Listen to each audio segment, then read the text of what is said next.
صلو علیہ وآلہ صلو علیہ وآلہ صلو علیہ وآلہ صلو علیہ وآلہ۔ دنیا میں جنت کے باغات کی سحر حضرت محمد مصطفیٰ صلی اللہ علیہ وآلہ وسلم نے فرمایا، جہاں تک ہو سکے جلد باغ بہشت میں پہنچو۔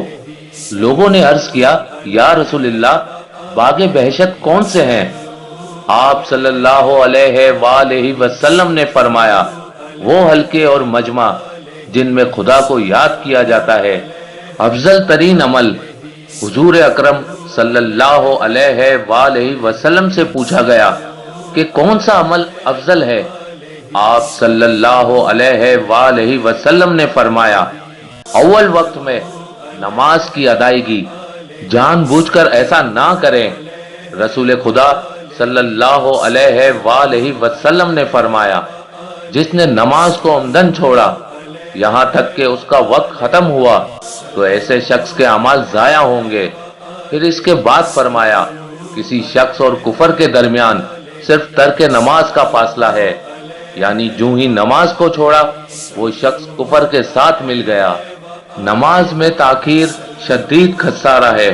حضرت محمد مصطفیٰ صلی اللہ علیہ وآلہ وسلم نے فرمایا، میری شفاعت اس شخص کو نہ ملے گی جو واجب نماز کو اس کے وقت سے تاخیر کر دے۔ کسی نے رسول اکرم صلی اللہ علیہ وآلہ وسلم سے سوال کیا، میں خدا کی بارگاہ کے خاص بندوں میں رہنا چاہتا ہوں۔ آپ صلی اللہ علیہ وآلہ وسلم نے فرمایا، شب روز قرآن مجید پڑھو۔ تلاوت قرآن کا عظیم فائدہ۔ رسول خدا صلی اللہ علیہ وآلہ وسلم نے فرمایا، تم سب کو قرآن پڑھنا چاہیے، کیونکہ قرآن کا پڑھنا گناہوں کا کفارہ ہوتا ہے، جہنم کے خلاف ڈھال ہوتا ہے اور عذاب سے امان دلاتا ہے۔ پوری زندگی عبادت کرنے کا ثواب حاصل کیجئے۔ حضرت محمد مصطفیٰ صلی اللہ علیہ وآلہ وسلم نے فرمایا، جس نے ایک ہی وقت میں 100 مرتبہ آیت الکرسی کو پڑھا تو گویا وہ اس شخص کی مانند ہے جس نے پوری زندگی خدا کی عبادت کی ہو۔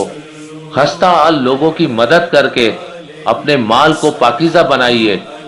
آپ صلی اللہ علیہ وآلہ وسلم نے فرمایا، اللہ اس قوم کو کس طرح پاکیزہ بنا سکتا ہے جس کے ضعیف کے لیے ان کے طاقتور سے اس کا حق نہیں لیا جاتا۔ ایک شخص نے رسول اللہ صلی اللہ علیہ وآلہ وسلم کی خدمت میں عرض کیا، یا رسول اللہ، مجھے کوئی ایسی چیز تعلیم فرمائے جس کے بجا لانے سے خدا مجھ سے آسمان میں اور مخلوق زمین پر محبت کرنے لگ جائے۔ رسول خدا صلی اللہ علیہ وآلہ وسلم نے فرمایا، جو چیز خدا کے پاس ہے اس کی رغبت کرو، خدا تمہارے ساتھ محبت کرے گا، اور جو کچھ لوگوں کے پاس ہے اس سے منہ پھیر لو، لوگ تمہارے ساتھ محبت کریں گے۔ درود پڑھنے کا انعام۔ حضرت محمد مصطفیٰ صلی اللہ علیہ وآلہ وسلم نے فرمایا کہ مجھے جبریل نے خبر دی ہے کہ اللہ فرماتا ہے، جو تم پر درود بھیجے گا میں بھی اس پر درود بھیجوں گا، جو تم پر سلام بھیجے گا میں بھی اس پر سلام بھیجوں گا۔ یہ سن کر میں نے سجدہ شکر ادا کیا۔ روز محشر درود کا عظیم فائدہ۔